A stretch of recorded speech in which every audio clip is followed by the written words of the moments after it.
Sejam muito bem-vindos ao canal Vejo História. Como todos nós sabemos, a história do dilúvio narrada na Bíblia, com Noé em destaque, é uma das histórias mais reconhecidas em todo o mundo.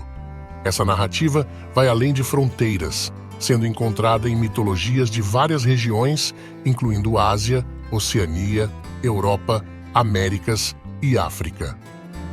Muitas dessas histórias compartilham eventos semelhantes de um grande dilúvio.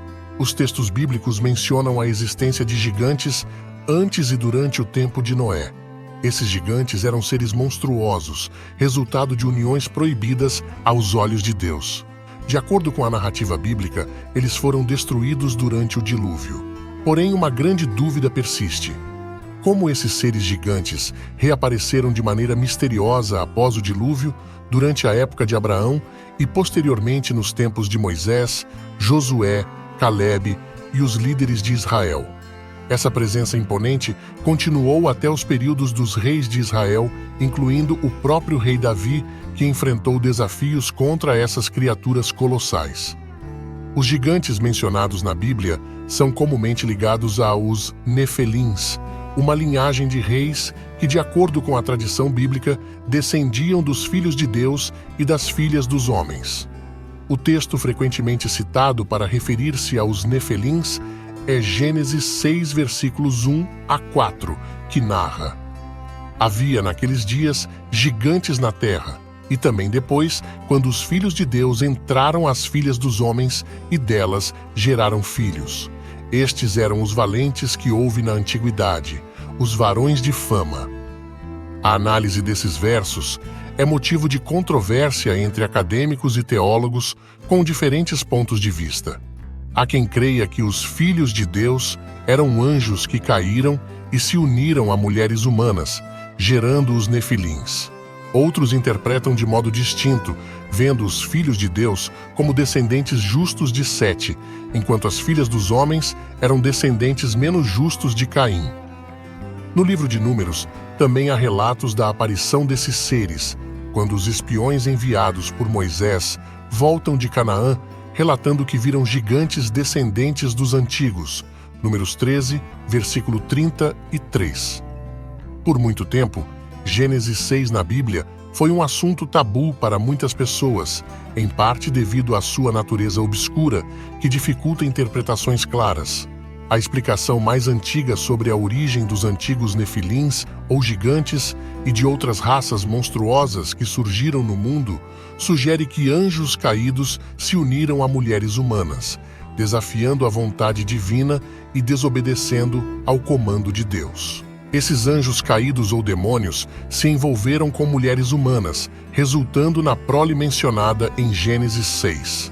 Conforme descrito em Gênesis 6, os filhos de Deus se relacionaram com as filhas de Adão e deram origem aos gigantes. Esses gigantes, homens notáveis da antiguidade, eram lendários por sua força extraordinária, poderes incomuns e impressionante estatura.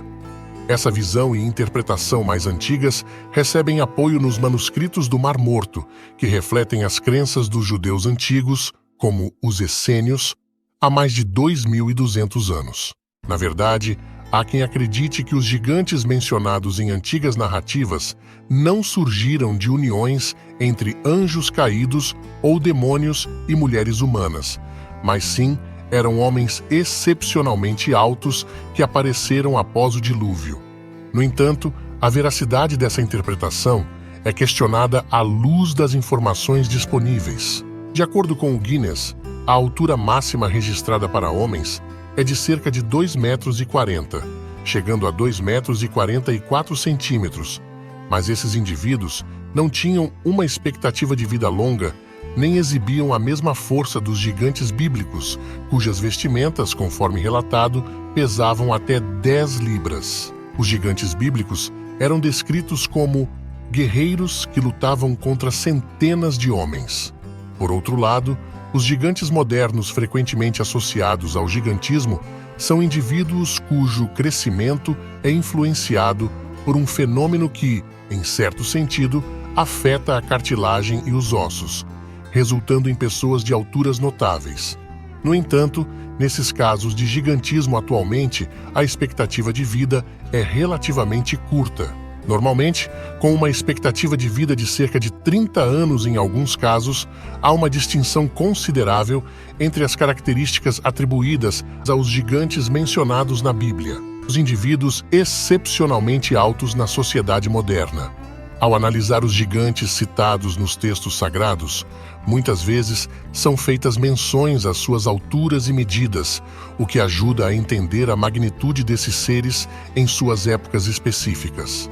Que há relatos bíblicos que esses seres de força e altura descomunal existiram pós-dilúvio, isso é inegável. Porém, a Bíblia não relata como eles sobreviveram, mas há algumas teorias de alguns rabinos judeus que podem ajudar a desvendar. Rabinos e judeus argumentam que os gigantes conseguiram sobreviver em montanhas altas, escondendo-se das águas do dilúvio. Alguns chegam ao ponto de dizer que as águas só alcançaram as pernas dos gigantes acima dos picos mais altos da terra. No entanto, essa visão parece peculiar, considerando que a Bíblia afirma que todas as montanhas foram literalmente cobertas pelas águas do dilúvio, muitos côvados acima de seus cumes. Outras teorias sugerem que alguns gigantes sobreviveram ao dilúvio em barcos que construíram para escapar da catástrofe. No entanto, não há evidências disso na Bíblia ou em qualquer livro apócrifo. Na minha opinião, a interpretação mais convincente e coerente é aquela que sugere que os gigantes reapareceram após o dilúvio devido aos anjos caídos retomarem suas relações com mulheres humanas. O livro de Gênesis, no capítulo 6, menciona gigantes antes e depois do dilúvio, o que fundamenta essa interpretação. É interessante observar que, ao ler o Novo Testamento, especialmente o livro de Pedro, encontramos menção de anjos sendo aprisionados, o que parece se alinhar com o relato de Gênesis. No Novo Testamento, os gigantes são mencionados e identificados por diversos nomes, representando diferentes tribos ou raças. Essas tribos incluem os Repão, Reates, Anaquim, Imim, Zin e Zamzim, totalizando 5 raças de gigantes. Espero que tenha gostado deste vídeo sobre como os gigantes reapareceram após o dilúvio. Escolha qual interpretação ressoa mais com a verdade para você. Com isso dito, desejo que todos estejam com Deus e até breve.